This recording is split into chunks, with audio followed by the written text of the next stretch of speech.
Hey, what's up? Zach here, and today I've got the update to the adidas Ubersonic 4.0, the adidas Ubersonic 4.1. Now, usually with these incremental updates, these 0.1, 0.2 updates, usually it's a pretty similar shoe, kind of same chassis, just little updates along the shoe that they can make without changing the overall shape of the shoe and kind of the overall manufacturing process of the shoe.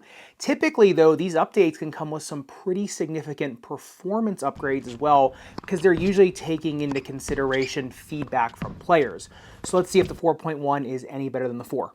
Here we go. And of course, a huge shout out to Tennis Point USA for sending me a pair of adidas Ubersonic 4.1s if you want to get a pair for yourself. I will have links in the description below. Now, the first big material change I can see from the 4.1 to the 4 is in the lace line, whereas the 4.0 was an integrated lace eyelet system like the Vapor 10, whereas the 4.1s are all outrigger lace eyelets. The one thing you do get on the 4.1s versus the 4s is an ability to make a runner's knot in these. And what I found a little bit more interesting than that is that they actually changed the laces themselves. The laces in the 4.1s are actually a little fatter, a little wider, and just a little bit more fluffy, versus on the 4.1s were just a little bit narrower.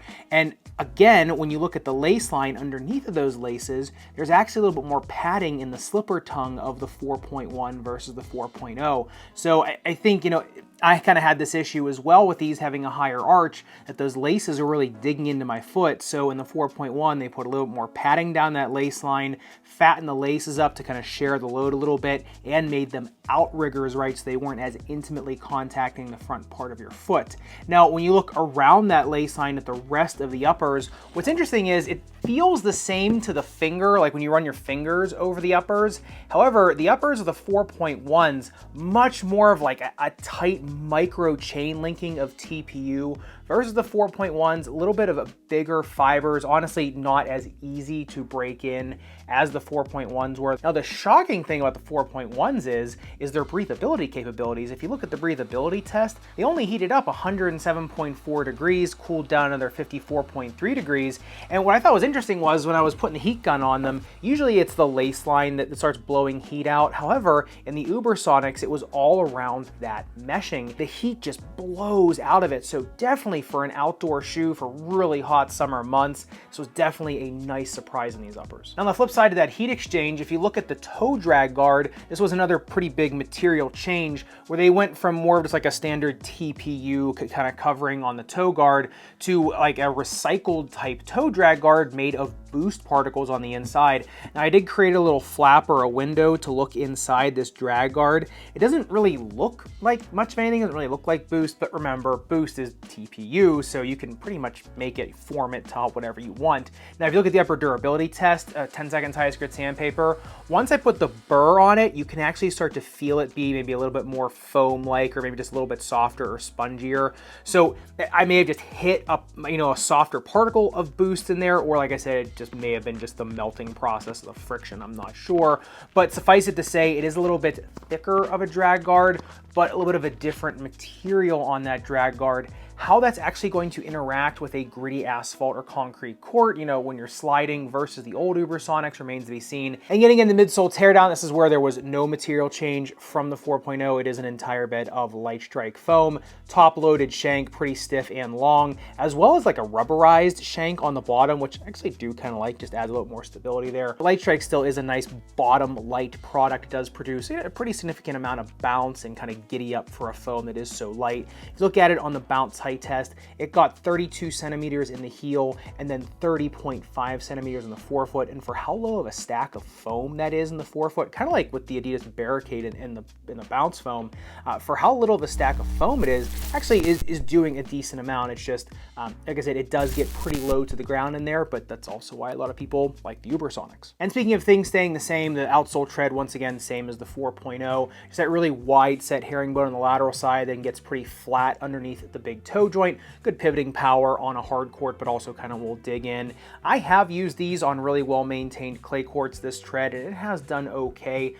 But anytime you see flat herringbone underneath the big toe joint, usually that's an indication it's for, just grip on a hard court, as well as the ability to slide on that hard court. Now, look, the speed ratio of the Ubersonics comes in at a 2.28, which is pretty decent. I would say, I think if it was Light Strike Pro, maybe it would be higher because you get a little more bounce.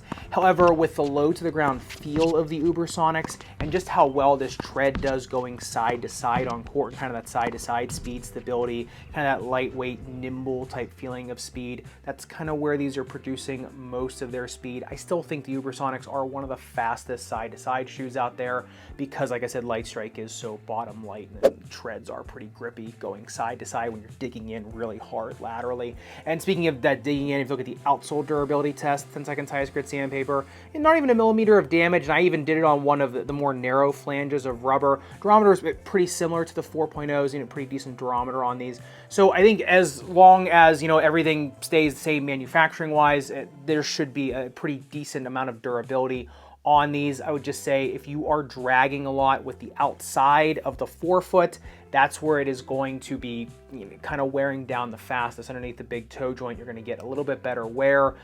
But I think, like I said, 6 months to a year down the line, we'll kind of see what the 4.1s do in terms of durability versus their predecessors. Now, the fit of the Ubersonic 4.1 is a little bit of a conundrum to me because the step-in comfort of them is a little better, I think, than the 4.0s. However, unlike the 4.0s, I actually had some pretty decent cramping in my left foot in the 4.1s, whereas in the 4.0s, I really didn't. I didn't have much width break in at all.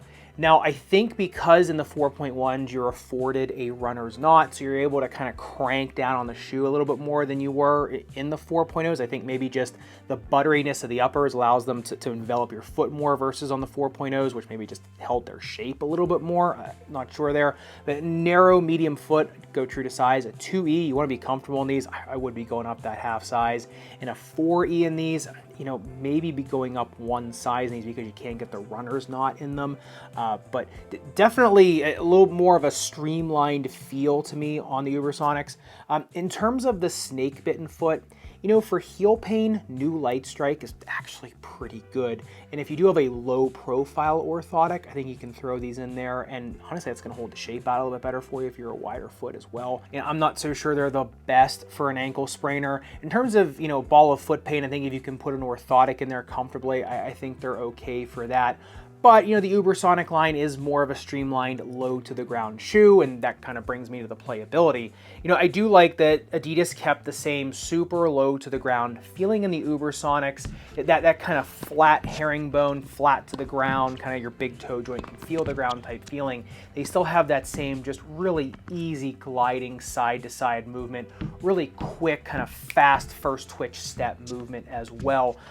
I will say it is a little bit different of an experience versus the 4.0s, where, you know, the 4.0s uppers were just, like I said, a little bit stiffer, so they played a little bit more rugged, whereas the 4.1s play a little bit more, like a little bit more buttery, a little bit softer, a little bit, I don't want to say dainty, but that's kind of the word, right? Like they're just, you know, they form fit a little bit better, but they don't have some of the rigidity of the 4.0s. Definitely like being able to get a runner's knot in there. That is really nice. I would say though, if you're, you know, a really quick all court player, someone that wants to feel very low to the ground, get that really nice footwork down there, kind of like the New Balance 796, you know, I really kind of compare these two.